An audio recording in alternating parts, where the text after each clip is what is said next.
യൂദായുടെ ലേഖനമാണ് എടുത്തിരിക്കുന്നത്. തിരുവചനം ഞങ്ങൾക്ക് അനുഗ്രഹിച്ചു തരണേ. ഈ വർഷവും ഞങ്ങൾ ഒന്നാമത്തെ ദൈവവചന പഠനത്തിന് വേണ്ടി വന്നു ചേർന്നു. നീ ഞങ്ങൾക്ക് മുറിച്ച് തരണം. അങ്ങ് വാഴ്ത്തി അനുഗ്രഹിക്കുമ്പോൾ ഞങ്ങളുടെ ജീവിതം നിറയും കർത്താവേ. ഞങ്ങൾക്ക് അധികം ലഭിക്കും. അധികമുള്ളത് കൊണ്ടുപോകുവാൻ, മറ്റുള്ളവർക്ക് കൊടുക്കുവാൻ ഞങ്ങളെ പ്രാപ്തരാക്കണം. അങ്ങയുടെ ശക്തി തരണം. അടിയൻ്റെ അധരത്തെ ശക്തീകരിക്കുകയും ഹൃദയത്തെ ശുദ്ധീകരിക്കുകയും ചെയ്യണം. ക്രിസ്തു യേശുവിൻ്റെ നാമത്തിൽ തന്നെ. ലേഖനങ്ങൾക്കൊക്കെ തലക്കെട്ട് കൊടുക്കുന്ന ഒന്നുകിൽ ആർക്കത് ലഭിക്കുന്നോ. തെസ്സലോനിക്കയിലെ വിശ്വാസികൾക്ക് എഴുതുമ്പോൾ തെസ്സലോനിക്ക ലേഖനം എന്നെഴുതും. തിമത്തിയോസിന് ലഭിക്കുമ്പോൾ തിമത്തിയോസിൻ്റെ ലേഖനം എന്ന് പറയും. ചില ലേഖനങ്ങൾ നേരെ തിരിച്ചാണ്. ആരെഴുതിയോ? യാക്കോബ് എഴുതിയ ലേഖനം, യോഹന്നാൻ എഴുതിയ ലേഖനം. അതുപോലെയാണ് യൂദായുടെ ലേഖനം, യൂദ എഴുതിയ ലേഖനം. ഒരുപാട് ലേഖനങ്ങൾ ഉണ്ടെങ്കിലും ഈ വളരെ ചുരുക്കമായി എഴുതിയ ലേഖനങ്ങളിലൊന്നാണ്. 3 യോഹന്നാൻ, 2 യോഹന്നാനും ഒക്കെ വളരെ ചെറിയ ലേഖനങ്ങളാണ്. അതുകൊണ്ട് ഈ ലേഖനങ്ങളെയൊക്കെ വേദപുസ്തകത്തിലെ പോസ്റ്റ് കാർഡ്സ് എന്ന് പറയുന്നതിൽ തെറ്റില്ല. ഇൻലൻഡിൽ എഴുതാനുള്ള കണ്ടൻറ്റ് ഇല്ല. ഒരു പോസ്റ്റ് കാർഡിൽ എഴുതി അതിനകത്ത് മെസ്സേജ് കൊടുക്കാവുന്ന രീതിയിൽ എഴുതിയിരിക്കുന്നതാണ് ഈ യൂദായുടെ ലേഖനം. എഴുത്തിൽ ചുരുക്കമായതുകൊണ്ട്, കണ്ടൻറ്റ് കുറവായതുകൊണ്ട് അതിൻ്റെ കഴമ്പ് കുറവാണ് എന്ന് ചിന്തിക്കരുത്. കണ്ടൻറ്റ് കുറവാണ് എന്ന് തോന്നിയാലും വളരെ ശക്തമായിട്ടുള്ള ഒരു ലേഖനമാണിത്. Very powerful. ശക്തമാണ് എന്ന് മാത്രമല്ല, ചിലപ്പോൾ അതിൻ്റെ ഈ 5-ാമത്തെ വാക്യം മുതൽ 16-ാമത്തെ വാക്യം വരെ വായിക്കുമ്പോൾ ഒരല്പം പ്രയാസവും തോന്നും. വിവിധ രീതിയിൽ വിശ്വാസത്തിൽ നിന്ന് വ്യതിചലിച്ചു പോകുന്നവരെ വിശേഷിപ്പിക്കുകയും അവരെ വിവിധ തരത്തിൽ ചിത്രീകരിക്കുകയും ഒക്കെ ചെയ്യുന്ന ഭാഗങ്ങളാണ്. ചില മൂർച്ചയേറിയ വാക്കുകളൊക്കെ ഉപയോഗിച്ചിട്ടുണ്ട്. അതുകൊണ്ട് വാസ്തവത്തിൽ ഒരു ആശ്വാസവും ഇൻസ്പിറേഷനും ഒക്കെ ചിന്തിച്ചുകൊണ്ട് വേദപുസ്തകം വായിക്കുമ്പോൾ ഈ 5 മുതൽ 16 വരെയുള്ള വാക്യങ്ങൾ വായിക്കുമ്പോൾ അതിനകത്തുനിന്നൊരു ആശ്വാസവും ഇൻസ്പിറേഷനും ഒക്കെ കിട്ടാൻ ഒരല്പം പ്രയാസമാണ്. എങ്കിലും ദൈവരാജ്യം എന്ന് പറയുന്നത്, ദൈവസഭ എന്ന് പറയുന്നത് ഇറ്റ്സ് എ മിലിറ്റൻറ്റ് ഗ്രൂപ്പ്. ഇന്ന് നമ്മെ വിട്ടുപോയ ഭക്തന്മാർ ചർച്ച് ട്രയംഫൻറ്റ്, അവരെ വിജയാളികളായി സ്വർഗത്തിൽ ആഘോഷിക്കുന്ന സൈന്യത്തിൻ്റെ ഒരു ഭാഗമാണ്. എന്നാൽ ഇന്ന് ഭൂമിയിൽ പാർക്കുന്ന നാം ദൈവരാജ്യത്തിന് വേണ്ടി പോർ ചെയ്യുന്ന ആളുകളും കൂടെയാണല്ലോ. അതുകൊണ്ട് കർത്താവ് അതിനു വേണ്ടിയും കൂടാണ് ഈ ഭൂമിയിലേക്ക് വന്നത്. അതുകൊണ്ട് ഒരു വിധത്തിൽ ദൈവിക സൈന്യത്തിൽ തന്നോട് ചേർന്ന് പോർ ചെയ്യേണ്ട, യുദ്ധം ചെയ്യേണ്ട ഒരു മേഖലയെക്കുറിച്ചാണ് ഇവിടെ പറഞ്ഞിരിക്കുന്നത്. So God is recruiting an army. യൂദ അതിനെയൊക്കെ ചിലരെയൊക്കെ ചേർക്കുന്നതിനായിട്ട് ശ്രമിക്കുകയാണ്. അദ്ദേഹത്തിൻ്റെ എഴുത്തിൽ കൂടെ നമ്മുടെ ഈ ബൈബിൾ ക്ലാസ്സിൽ പഠിക്കുന്ന ചിലരൊക്കെ തമ്പുരാൻ്റെ ഈ ആർമിയിലേക്ക് ചേരാനായി ഇടയാകട്ടെ എന്ന് ഞാൻ പ്രാർത്ഥിക്കുകയും ചെയ്യും. യൂദായുടെ ലേഖനം. യൂദ എന്ന് കേൾക്കുമ്പോൾ തന്നെ പല യൂദാമാരുണ്ട്. അതുകൊണ്ടാണ് യോഹന്നാൻ്റെ സുവിശേഷം 14-ാമത്തെ അധ്യായത്തിൻ്റെ 22-ാമത്തെ വാക്യത്തിൽ കർത്താവേ, എന്തുകൊണ്ടാണ് ഞങ്ങൾക്ക് നീ നിന്നെ തന്നെ വെളിപ്പെടുത്തി, ലോകത്തിന് വെളിപ്പെടുത്താതെ ഞങ്ങൾക്ക് വെളിപ്പെടുത്തി തന്നത് എന്ന് ചോദിക്കുമ്പോൾ ആ യൂദായെക്കുറിച്ച് അവിടെ ഒരു വാക്ക് വിശേഷിപ്പിച്ചിട്ടുണ്ട്. ഇസ്കരിയോത്തല്ലാത്ത യൂദ. അപ്പോൾ ഒരു മനുഷ്യൻ്റെ ജീവിതം കൊണ്ട് ആ പേരിന് വന്ന ദോഷം ഓർക്കണം. അന്ന് മുതൽ ആരെങ്കിലും യൂദ എന്ന് പറയുമ്പോൾ അവർ വേറെ എന്തെങ്കിലും രീതിയിൽ ആ പേരിനെ വിശേഷിപ്പിക്കും. കാരണം തെറ്റിദ്ധാരണ വരരുതല്ലോ. അപ്പോൾ നമുക്ക് ഒരു ഉത്തരവാദിത്വമുണ്ട്. നമുക്കുള്ള പേരിന് ദോഷം വരാതെ ജീവിക്കണം. ആ പേര് മറ്റുള്ളവരെടുത്താൽ അതിൽ സന്തോഷിക്കാനായി ഇടയാകണം. യൂദാമാർ പലരാണ്. ഇസ്കരിയോത്ത യൂദ, ലൂക്കോസ് 6:10 ശിഷ്യന്മാരുടെ ഗണത്തിൽ അവിടെ ഉണ്ടായിരുന്നു. അതുമാത്രമല്ല, യാക്കോബിൻ്റെ സഹോദരനും യാക്കോബിൻ്റെ മകനെന്നും ഒക്കെ വിവിധ രീതിയിൽ ട്രാൻസ്ലേഷനിൽ വന്നിട്ടുണ്ട്. അങ്ങനെയൊരു യൂദായുണ്ട്. അപ്പോസ്തലപ്രവൃത്തി 5:37 ഗവൺമെൻറ്റിനോട്, അധികാരികളോട് മത്സരിച്ച ഒരു യൂദായെക്കുറിച്ച് പറഞ്ഞിട്ടുണ്ട്. ഗലീലക്കാരനായ യൂദ. അപ്പോസ്തലപ്രവൃത്തി 15:22 വേറൊരു യൂദായുണ്ട്. അന്ത്യോക്യയിലേക്ക് ഒരു നിയോഗത്തിൽ പോയപ്പോൾ പൗലോസിനോടും ബർന്നബാസിനോടും കൂടെ ആത്മീക ദൗത്യത്തിൽ പോയ ഒരു യൂദായുണ്ട്. ദമസ്കോസിൽ പാർത്തിരുന്ന ഒരു യൂദായുണ്ട്. അവിടെയാണ് ശൗല്, തർസോസുകാരനായ ശൗല് എന്ന് ചേർന്നു. അതുമാത്രമല്ല, ഇവിടെ യേശുവിൻ്റെ സഹോദരനായ യൂദ. മർക്കോസിൻ്റെ സുവിശേഷം 6:3 നമുക്ക് അദ്ദേഹത്തെ കാണാനായിട്ട് കഴിയും.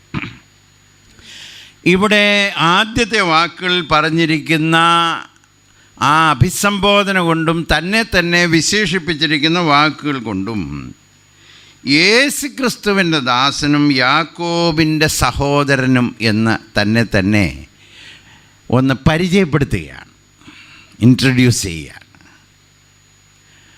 അതുകൊണ്ട് തന്നെ അപ്പസ്തോലനായ യൂദ അല്ല, നോട്ട് ജൂഡ് ദി അപ്പോസ്റ്റൽ.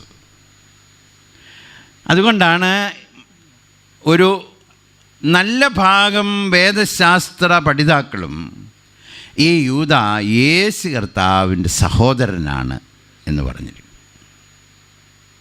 യേശു കർത്താവിൻ്റെ സഹോദരനായ യൂദായാണ് ഇതെഴുതിയിരിക്കുന്നതെങ്കിലും 17-ാമത്തെ വാക്യത്തിൽ അദ്ദേഹം അപ്പസ്തോലന്മാർ എഴുതിയതിനെക്കുറിച്ച് അദ്ദേഹം ഒന്ന് പരാമർശിക്കുന്നുണ്ട് ഈ അതേ ലേഖനത്തിൽ.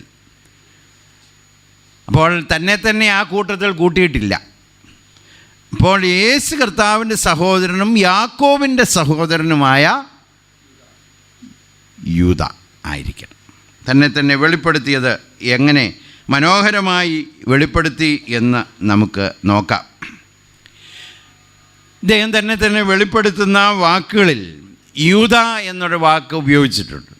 ഗോത്രപിതാക്കന്മാരുടെ പേരിലൊന്നാണ് ജൂഡ. എൻ്റെ അർത്ഥം, ഞാൻ യഹോവയെ സ്തുതിക്കും. യാക്കോബിൻ്റെ ഭാര്യ ലയ കൊടുത്ത പേരാണ് യൂദ. ആ ഗോത്രത്തിൽ നിന്നാണ് രാജാക്കന്മാരൊക്കെ പലതും വന്നിരിക്കുന്നത്. യഹൂദാ ഗോത്രത്തിൽ, ആ ഗോത്രത്തിലാണ് യേശു കർത്താവ് ജനിച്ചത്. ജൂഡ അല്ലെങ്കിൽ യഹൂദ എന്നാണ് പേര്. എന്നാൽ ഗ്രീക്ക് ഭാഷയിൽ വന്നപ്പോൾ, യവന ഭാഷയിൽ യൂദാസ് എന്നായി. ഇംഗ്ലീഷ് ഭാഷയിൽ വന്നപ്പോൾ ജൂഡ് എന്നായി. ആ വാക്കാണ് ഇവിടെ ഉപയോഗിച്ചിരിക്കുന്നത്. മത്തായിയുടെ സുവിശേഷം 13-ാമത്തെ അധ്യായത്തിൻ്റെ 35-ാം വാക്യം, മർക്കോസ് 6:3 ഈ യൂദായെ കർത്താവിൻ്റെ സഹോദരനായി അവിടെ പറഞ്ഞിട്ടുണ്ട്. കർത്താവിൻ്റെ സഹോദരന്മാർ യാക്കോബ്, യോസെ, യൂദ എന്നിവർ അവൻ്റെ സഹോദരന്മാർ അല്ലയോ? അപ്പോൾ യൂദ കർത്താവിൻ്റെ സഹോദരനായി ചിത്രീകരിച്ചിട്ടുണ്ട്. ഒരു വിധത്തിൽ തൻ്റെ പേരിനനുസരിച്ച് ജീവിക്കുന്നൊരു മനുഷ്യനായിരുന്നു ഈ യൂദ. അദ്ദേഹത്തിൻ്റെ പേരിൻ്റെ അർത്ഥം, ഞാൻ യഹോവയെ സ്തുതിക്കും. ഈ ലേഖനം അവസാനിപ്പിക്കുന്ന വാക്കുകളൊന്ന് ശ്രദ്ധിച്ചു നോക്കിയാട്ടെ. നമ്മുടെ രക്ഷിതാവായ ഏക ദൈവത്തിന് തന്നെ സർവകാലത്തിന് മുമ്പും ഇപ്പോഴും സർവകാലത്തോളവും തേജസ്സും മഹിമയും ബലവും അധികാരവും ഉണ്ടാകുമാറാകട്ടെ. എത്ര മനോഹരമായിട്ടാണ് പറഞ്ഞിരിക്കുന്നത്. സർവകാലത്തിന് മുമ്പും ഇപ്പോഴും സർവകാലത്തിലും തേജസ്സും മഹിമയും ബഹുമാനവും അധികാരവും ഉണ്ടാകുമാറാകട്ടെ. So he was a praising man. വാസ്തവത്തിൽ ആ പേര് കേൾക്കുമ്പോൾ യഹോവയെ സ്തുതിക്കുന്ന ഒരു വ്യക്തിയായിരുന്നു എന്ന് നമുക്ക് കാണാനായിട്ട് കഴിയും. ഇദ്ദേഹം തന്നെ പരിചയപ്പെടുത്തുകയാണ്, യാക്കോബിൻ്റെ സഹോദരനെന്ന്. യേശു കർത്താവിൻ്റെ സഹോദരന്മാർ ആദ്യകാലങ്ങളിൽ തന്നിൽ വിശ്വസിച്ചിരുന്നില്ല. മർക്കോസ് 6:14. അതുമാത്രമല്ല, മർക്കോസ് 3:21 ഇവന് ബുദ്ധിഭ്രമമുണ്ടെന്ന് പറഞ്ഞ് അവൻ്റെ മേൽ കൈവെക്കാനും കൂടെ ശ്രമിച്ചവരാണ് യേശു കർത്താവിൻ്റെ സഹോദരന്മാർ. 3 വർഷം അത്ഭുത പ്രവൃത്തി ചെയ്തിട്ടും യോഹന്നാൻ്റെ സുവിശേഷം 7-ാമത്തെ അധ്യായത്തിൻ്റെ 5-ാമത്തെ വാക്യത്തിൽ നാം വായിക്കുന്ന പോലെ അവർ കർത്താവിൽ വിശ്വസിച്ചില്ല. യേശു കർത്താവിൻ്റെ ക്രൂശ് മരണത്തിൽ പോലും അവർ അവിടെ ഇല്ലായിരുന്നു. യോഹന്നാൻ 19:25 മുതൽ 27 വരെയുള്ള വാക്യങ്ങളിൽ. എന്നാൽ 1 കൊരിന്ത്യർ 15-ാമത്തെ അധ്യായത്തിൻ്റെ 7-ാമത്തെ വാക്യത്തിൽ യേശു കർത്താവിൻ്റെ ഉയർപ്പിന് ശേഷം യാക്കോബിന് പ്രത്യക്ഷനായി. അതോടുകൂടി ആ കുടുംബത്തിനൊരു വലിയ വ്യത്യാസം വന്നു. മാളിക മുറിയിൽ പെന്തക്കോസ്ത് നാളിൽ കാത്തിരുന്ന കൂട്ടത്തിൽ ഈ സഹോദരങ്ങളും ഉണ്ടായിരുന്നു. ഈ ലേഖനത്തിൽ കൂടെ അല്ലാതെ ഈ ദൈവദാസനെക്കുറിച്ച് മറ്റ് അറിവുകളൊന്നും ഇല്ല. ഒരറിവുണ്ട്. 1 കൊരിന്ത്യർ 9:5 വാക്യത്തിൽ ഇദ്ദേഹം വിവാഹിതനായിരുന്നു എന്നൊരറിവുണ്ട്. വിശ്വാസിയായ ഒരു സഹോദരിയെയും കൊണ്ട് നടക്കുന്നൊരു മനുഷ്യനായിരുന്നു എന്ന് പറഞ്ഞിട്ടുണ്ട്. അതുകൊണ്ട് തന്നെ അദ്ദേഹത്തിൻ്റെ ലേഖനത്തിന് ഒരല്പം കൂടെ മച്യൂറിറ്റി ഉണ്ടെന്നങ്ങ് ചിന്തിക്കാം കേട്ടോ. അതിൽ തെറ്റൊന്നുമില്ല. കുടുംബജീവിതം നയിച്ച് കുറേ നാൾ കഴിയുമ്പോൾ ജീവിതത്തിനും എഴുത്തിനും എല്ലാം ഒരല്പം കൂടെ മാറ്റമുണ്ടാകാൻ സാധ്യതയുണ്ടല്ലോ. അത്രയും മാത്രമേ പ്രത്യേകത നമുക്ക് കാണാനായിട്ട് കഴിയൂ. ഒരു യൂദ വാസ്തവത്തിൽ തള്ളപ്പെട്ടവനായിരുന്നു. വേറൊരു യൂദ അപ്പസ്തോലന്മാരുടെ കൂട്ടത്തിലുണ്ടായിരുന്നല്ലോ. അദ്ദേഹം ഒബ്സ്ക്യൂറായിരുന്നു കേട്ടോ. അദ്ദേഹത്തെക്കുറിച്ച് ഒന്നും ഈ പുസ്തകത്തിൽ കേട്ടിട്ടേ ഇല്ല. എന്നാൽ ഇദ്ദേഹം അല്ലെങ്കിൽ ശിഷ്യനാണ്. അദ്ദേഹം അപ്പസ്തോലനല്ലെങ്കിലും ഈസ് ആൻ ഔട്ട്സ്റ്റാൻഡിങ് മാൻ. ഒരൊറ്റ ലേഖനം കണ്ട്. അപ്പോൾ ഓർത്തോണേ, ചില കാര്യങ്ങളിൽ എടുക്കുന്ന സ്റ്റാൻഡ്, നമ്മൾ എടുക്കുന്ന നടപടി നമ്മെ ചിലപ്പോൾ ഒബ്സ്ക്യൂരിറ്റിയിൽ നിന്ന് ഔട്ട്സ്റ്റാൻഡിങ് പൊസിഷനിലേക്ക് കൊണ്ടുവരും. ഈ മനുഷ്യനാകെ കൂടെ ചെയ്തത് അപ്പോസ്റ്റസി, വിശ്വാസത്യാഗം എന്ന് വേണമെങ്കിൽ പറയാം. ഫോളിങ് അവേ ഫ്രം ഫെയ്ത്ത്, അതാണ് അപ്പോസ്റ്റസി എന്നുള്ള വാക്കിൻ്റെ അർത്ഥം. അതിന് എതിരായിട്ടാണ് നമ്മൾ ഇതിനെക്കുറിച്ച് പഠിക്കും. വിശ്വാസം നഷ്ടപ്പെടുന്നത് കണ്ടുകൊണ്ട് ആ അനുഭവത്തിന് വിരോധമായി എഴുതിയതാണ് ഈ ലേഖനം. അപ്പോൾ അതിനായി അദ്ദേഹം എടുത്ത ആ സ്റ്റാൻഡാണ് അദ്ദേഹത്തെ ഒരു വിധത്തിൽ ദൈവരാജ്യത്തിൽ വലിയവനാക്കിയത്, ശ്രദ്ധേയനാക്കി എന്ന് നമുക്ക് കാണാനായിട്ട് കഴിയും. നമുക്ക് ഈ ലേഖനത്തിലേക്ക് നോക്കാം. തുടങ്ങുന്നത് ഇങ്ങനെയാണ്: യേശു ക്രിസ്തുവിൻ്റെ ദാസനും യാക്കോബിൻ്റെ സഹോദരനും. ഇതിനകത്ത് തന്നെ അദ്ദേഹത്തിൻ്റെ നല്ല മനോഭാവം, യാക്കോബിൻ്റെ ജീവിത സാക്ഷ്യം, 3 യാക്കോബിൻ്റെ പ്രതിബദ്ധത, കമ്മിറ്റ്മെൻറ്റ്, 3 കാര്യം ഇതിനകത്തുണ്ട്. യേശു ക്രിസ്തുവിൻ്റെ ദാസൻ, യാക്കോബിൻ്റെ സഹോദരൻ. ഇപ്പോൾ നോക്കിക്കാട്ടെ, അദ്ദേഹത്തിൻ്റെ മനോഭാവം ഇതിനകത്ത് നന്നായിട്ട് കാണാൻ കഴിയുന്നല്ലോ. അദ്ദേഹത്തിൻ്റെ താഴ്മ. ന്യായമായി ഞാനോ നിങ്ങളോ ആയിരുന്നെങ്കിൽ യാക്കോബിൻ്റെ സഹോദരൻ എന്നൊക്കെ പറഞ്ഞ് ഇങ്ങനെ നമ്മളിങ്ങനെ ഇങ്ങനെ ചുറ്റി കാര്യത്തെ സ്പർശിക്കുന്നതിനേക്കാൾ, റൗണ്ട് അബൌട്ട് പോകുന്നതിനേക്കാൾ അതിവേഗം നമുക്ക് പറയായിരുന്നു, brother of the Lord Jesus. എന്തൊരു വെയിറ്റ് ആയില്ലയോ. അദ്ദേഹം അത് മെൻഷൻ ചെയ്യുന്നില്ല. അദ്ദേഹം ഒരല്പം കൂടെ അതിനകത്ത് തൻ്റെ താഴ്മ വെളിപ്പെടുത്തി, യാക്കോബിൻ്റെ സഹോദരൻ. അതൊരാവശ്യമായിരുന്നു. കാരണം ശ്രദ്ധേയനല്ലാത്ത ഒരു മനുഷ്യൻ ഒരു ലേഖനം എഴുതുമ്പോൾ അതിന് വാലിഡിറ്റി ഉണ്ട് എന്ന് മറ്റുള്ളവർ അറിയണമെന്നുണ്ടെങ്കിൽ സഭയുടെ തൂണായിരുന്നു യാക്കോബ്. അപ്പോൾ ഞാൻ എഴുതുന്നത് യൂദായാണ്, പക്ഷെങ്കിൽ യാക്കോബിൻ്റെ സഹോദരനാണ് എന്ന് പറയുക അല്പം കൂടെ വെയിറ്റ് വരാൻ എളുപ്പമായിരുന്നു. യേശു ക്രിസ്തുവിൻ്റെ സഹോദരനാണെന്ന് പറയും. അതെഴുതിയില്ല. ദ ഹ്യൂമിലിറ്റി, അദ്ദേഹത്തിൻ്റെ ഹ്യൂമിലിറ്റി മറ്റു മേഖലയിലും കാണാം. നോക്കിക്കാട്ടെ, അവിടെ പറഞ്ഞിരിക്കുന്ന 3-ാമത്തെ വാക്യത്തിൻ്റെ ആദ്യ ഭാഗം ഒന്ന് നോക്കിക്കാട്ടെ. എഴുത്തി ലഭിക്കുന്നവരെ വിശ്വാസികളെ കൂടെ കൂട്ടി പറയുകയാണ് നമുക്ക് പൊതുവിലുള്ള രക്ഷ. അവർക്കും അദ്ദേഹത്തിനും എല്ലാം കിട്ടിയിരിക്കുന്നത് ഒരു രക്ഷയാണ്, ഒരേ ക്രിസ്തീയ അനുഭവമാണ്. അവരെക്കാൾ അല്പം കൂടെ മെച്ചമായ എന്തോ ഒരു സുപ്പീരിയർ അനുഭവം ഉണ്ടെന്നൊന്നും അദ്ദേഹം പറഞ്ഞില്ല. എഴുത്ത് കിട്ടുന്ന നിങ്ങൾക്ക് രക്ഷ, പൊതുവിലുള്ള രക്ഷ, അതേ രക്ഷ അനുഭവിക്കുന്ന ഞാൻ നിങ്ങൾക്ക് എഴുതുന്നു. എന്തൊരു നല്ല ആറ്റിറ്റ്യൂഡ് ഇല്ലയോ? അവരെ വിളിക്കുന്നത് എങ്ങനെയാണെന്ന് നോക്കിയേ, പ്രിയരെ. എത്ര നല്ല ആറ്റിറ്റ്യൂഡാണ്. സഭാപിതാക്കന്മാർക്കൊക്കെ ഉണ്ടായിരുന്ന ആത്മീകമായിട്ടുള്ള ആറ്റിറ്റ്യൂഡ് എന്തിനാ നീട്ടിപ്പിടിച്ച് എഴുതുന്നത്? പോസ്റ്റ് കാർഡ് എഴുതിയാൽ മതിയല്ലോ. ഇതുപോലെ വലിയ രൂപാന്തരം ഉണ്ടാകും. യാക്കോബിൻ്റെ സഹോദരൻ തന്നെ ഹ്യൂമിലിറ്റി. അതുമാത്രമല്ല, അദ്ദേഹത്തിൻ്റെ സാക്ഷ്യം, അദ്ദേഹത്തിനൊരു ജീവിതത്തിലൊരു രൂപാന്തരം, കൺവേർഷൻ എക്സ്പീരിയൻസ് വന്നു എന്നുള്ളതിന് ആദ്യത്തെ വാചകം മതി, യേശു ക്രിസ്തുവിൻ്റെ ദാസൻ.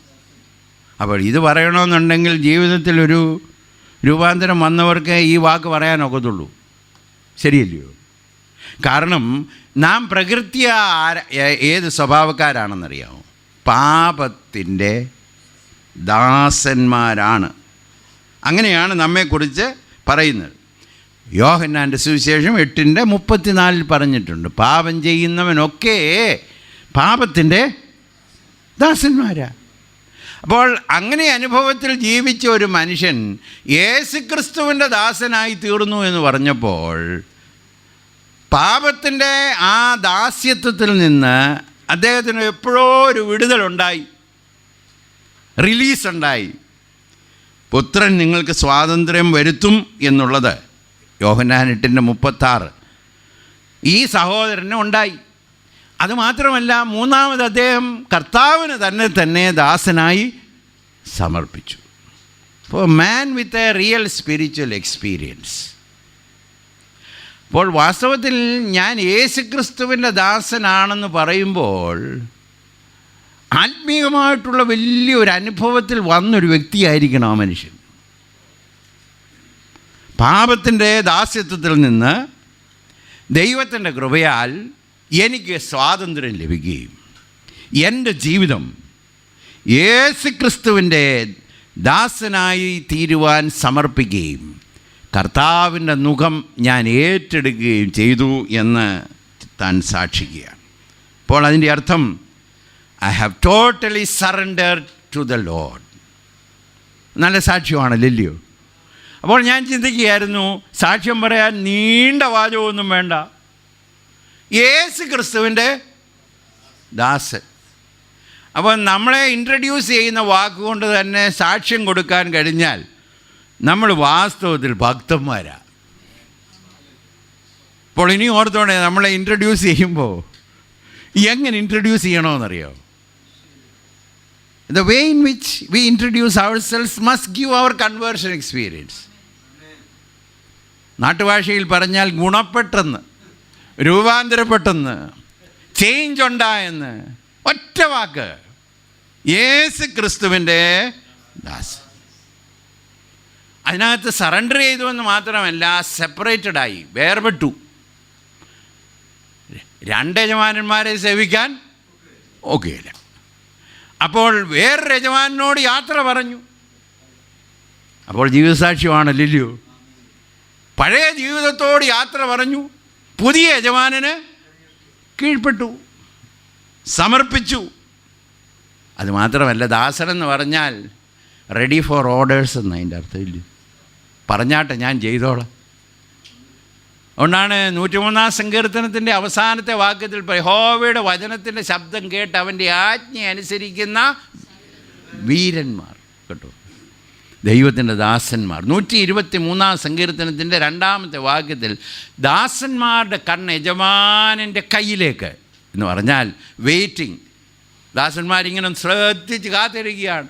യജമാനൻ എന്താ പറയുന്നത്? കയ്യിലേക്ക് നോക്ക്, ശബ്ദിക്കൊന്നും വേണ്ട, യജമാനൻ്റെ ആക്ഷൻ മതി, റെഡി.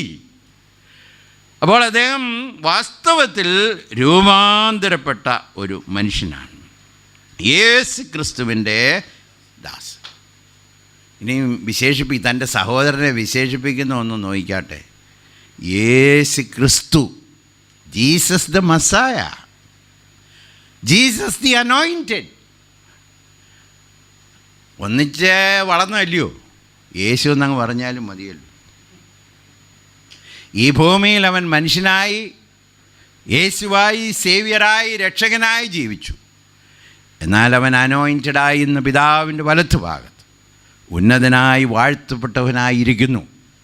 അപ്പോൾ ഈ ഭൂമിയിൽ രക്ഷകനായി ഈ ലോകത്തിൽ വന്ന് നമുക്ക് വേണ്ടി രക്ഷ നൽകുകയും ഇന്ന് അവൻ മഹത്വത്തിൽ ഉന്നതനായി, അഭിഷക്തനായി, ക്രൈസ്റ്റായി ജീവിക്കുകയും ചെയ്യുന്നു. എന്തെല്ലാമാണ് ആ സാക്ഷ്യത്തിൽ കൂടെ വരുന്നതെന്ന് നോക്കിക്കാട്ടെ.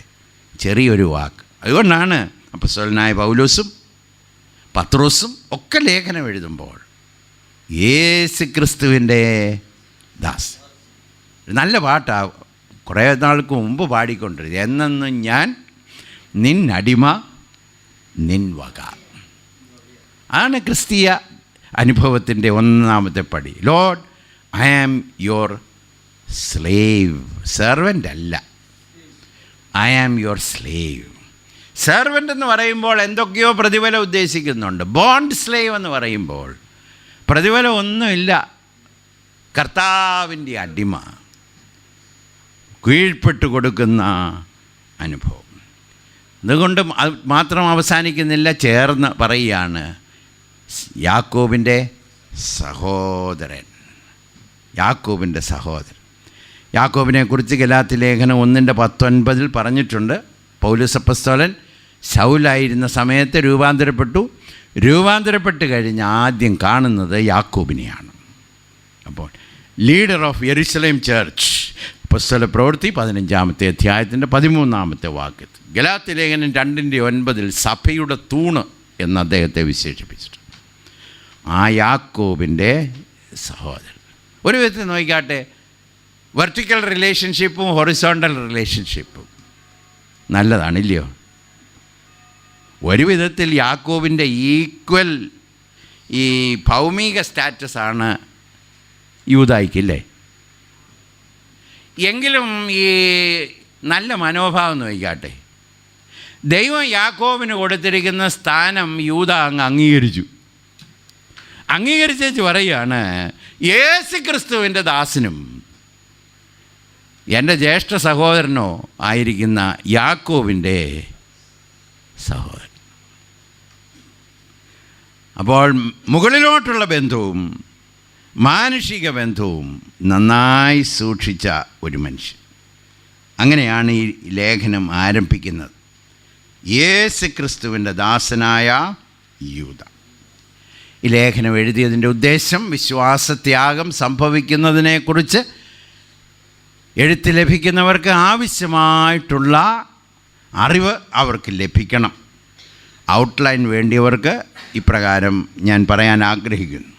വിശ്വാസത്യാഗത്തിൻ്റെ അപകടങ്ങൾ 3-4 വാക്യങ്ങൾ. വിശ്വാസത്യാഗികളുടെ അവസാനം, ദയനീയമായ അവസാനം 5 മുതൽ 7 വരെയുള്ള വാക്യങ്ങൾ. വിശ്വാസത്യാഗികളുടെ സ്വഭാവം 8 മുതൽ 16 വരെയുള്ള വാക്യങ്ങൾ. 17 മുതൽ 23 വരെയുള്ള വാക്യങ്ങളിൽ എങ്ങനെ ഇതിനെ എതിരായി ഡിഫെൻഡ് ചെയ്ത് നമ്മെ തന്നെ സംരക്ഷിക്കണം എന്ന് പറഞ്ഞിട്ടുണ്ട്. 24-25 ആശീർവാദത്തിൻ്റെ വാക്കുകളാണ്.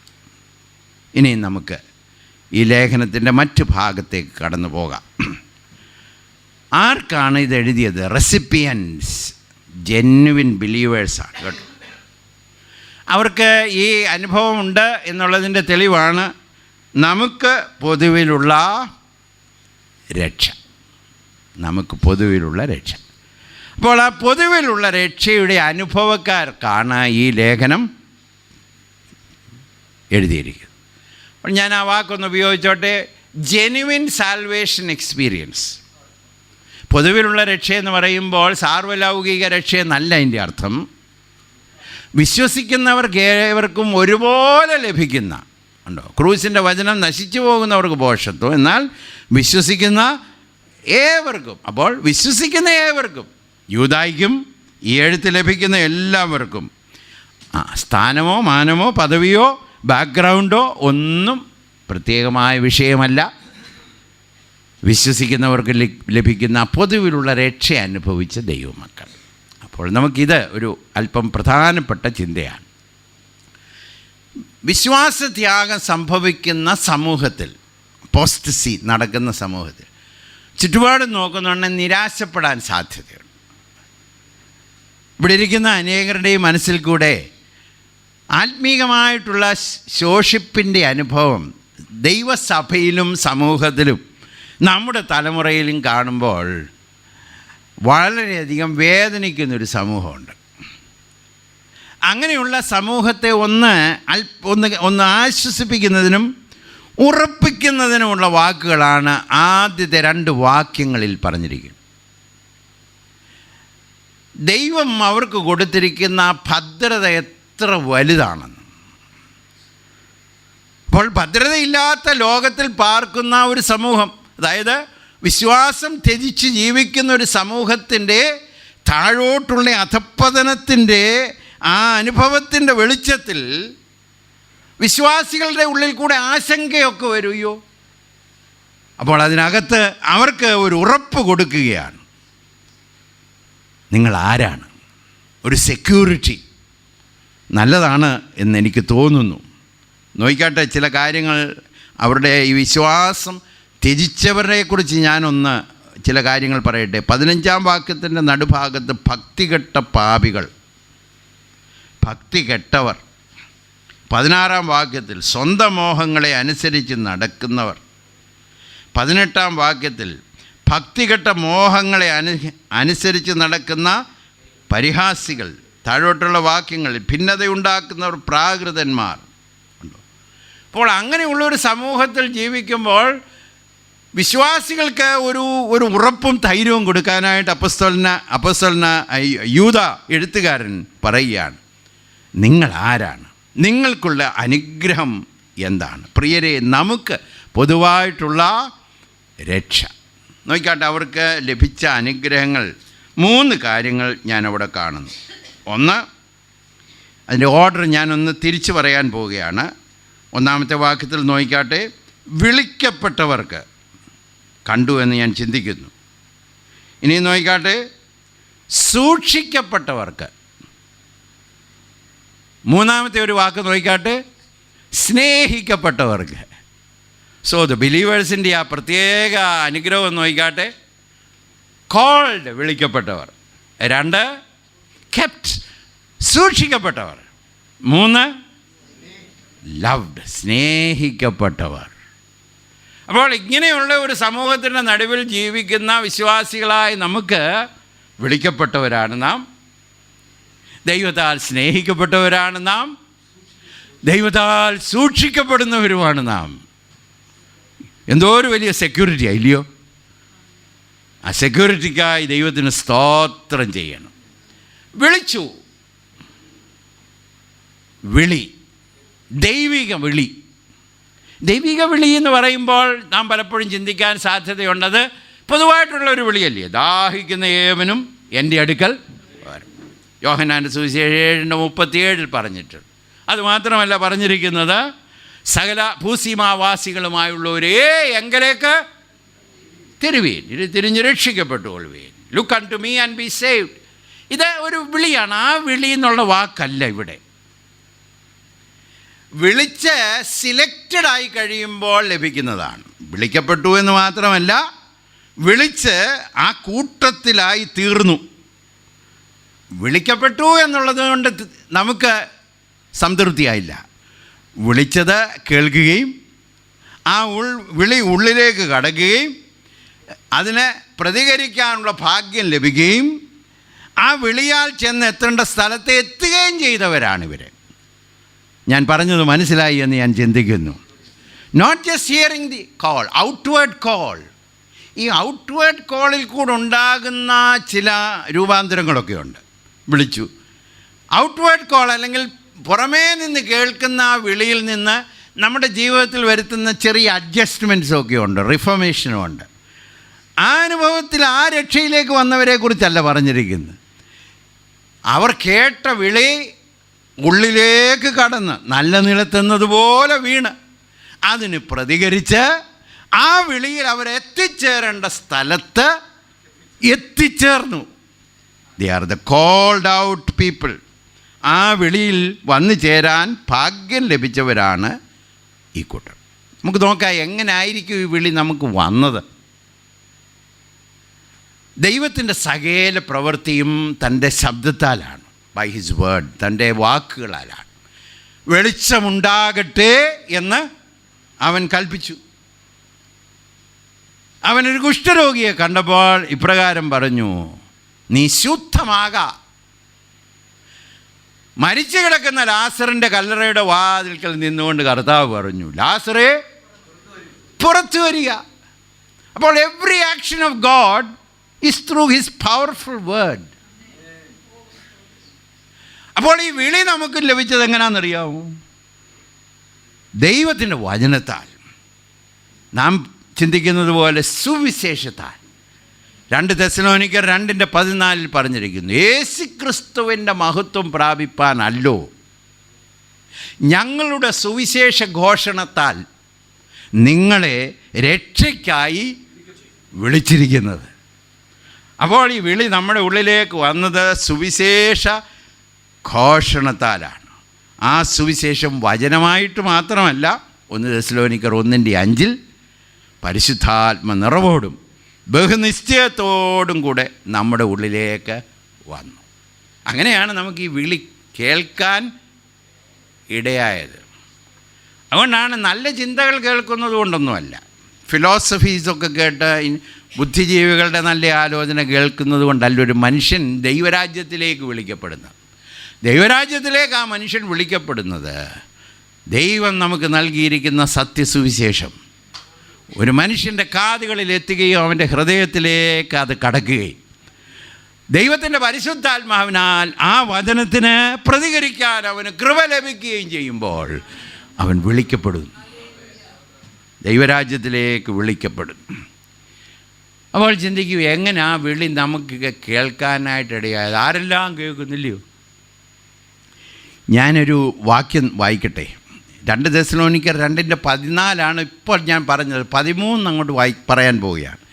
ദൈവം നിങ്ങളെ ആത്മാവിൻ്റെ വിശുദ്ധീകരണത്തിലും സത്യത്തിൻ്റെ വിശ്വാസത്തിലും രക്ഷയ്ക്കായി തിരഞ്ഞെടുത്തത് കൊണ്ട് നിങ്ങൾ നിമിത്തം ദൈവത്തെ എപ്പോഴും സ്തുതിപ്പാൻ കടംപ്പെട്ടിരിക്കുന്നു.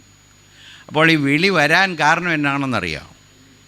ഇപ്പോൾ ഞാൻ പറയാൻ പോകുന്ന ചിന്ത എനിക്ക് എൻ്റെ ബുദ്ധിക്കനുസരിച്ച് നിങ്ങളെ പറഞ്ഞ് മനസ്സിലാക്കാൻ ഒക്കത്തില്ല. തിരഞ്ഞെടുക്കപ്പെട്ടവരെ ദൈവം വിളിച്ചു. അതെപ്പോഴാണ് തിരഞ്ഞെടുത്തതെന്ന് എഫേസ്യ ലേഖനം 1-ാമത്തെ അധ്യായത്തിൻ്റെ 4-ാമത്തെ വാക്യത്തിൽ പറഞ്ഞിട്ടുണ്ട്. ലോകസ്ഥാപനത്തിന് മുമ്പേ. അപ്പോൾ ഇവിടെ ഇരിക്കുന്ന നിങ്ങളുടെ പേര് ചേർത്ത് പറയണം, നിങ്ങളെ വിളിച്ചു. ഇപ്പോൾ ഓർമ്മയുണ്ട്, ഏതോ യോഗത്തിലോ ഏതോ കൂട്ടായ്മയിലോ ഏതോ ആരോ സുവിശേഷം പറഞ്ഞപ്പോഴോ സൺഡേ സ്കൂളിലോ എപ്പോഴോ ദൈവവചനം കേട്ടു. Do you know the reason? കാരണം എന്നാണെന്നറിയോ? ലോകസ്ഥാപനത്തിന് മുമ്പേ തമ്പുരാൻ തിരഞ്ഞെടുത്തു. അതിനെക്കുറിച്ചൊരു മനുഷ്യൻ പറഞ്ഞ് മനസ്സിലാക്കാൻ ഞാൻ ശ്രമിക്കാം. നമ്മൾ ഈ ചില കാര്യങ്ങൾ കണ്ടു കഴിഞ്ഞേച്ച് രണ്ടാമത് കാണുന്നുണ്ടെങ്കിൽ നമുക്ക് ടെൻഷനില്ല. അപ്പം നമുക്കറിയാം എന്തോ നടക്കാൻ പോകുന്നത്.